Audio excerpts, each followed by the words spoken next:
Hello and welcome back to Jacubication. This video is the first video in the Python series entitled Conditionals. Watch the video I have linked in the description to learn the basics of Python. If statement. Executes some code if a condition is true. The condition must be something that can be interpreted as true or false. If 3 greater than 2, print math checks out.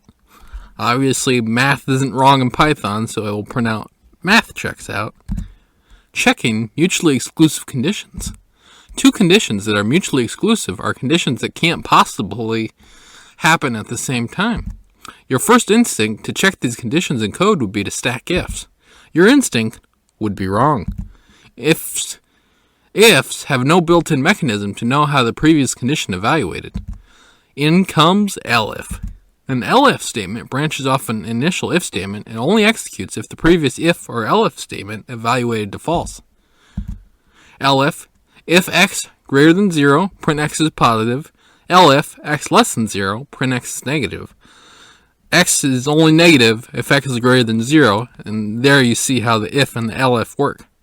Else. An else statement branches off an initial if statement and only executes if every previous if and or elif statement evaluated to false. Else example. If x is greater than 0, x is non-zero and positive. Elif, x less than 0, x is negative. Else, x is 0. Obviously, the number is either going to be greater than a number, less than that same number, and if it's not either of those, it has to be equal. So that's the same sort of way that if, elif, and else works. Conditional expression.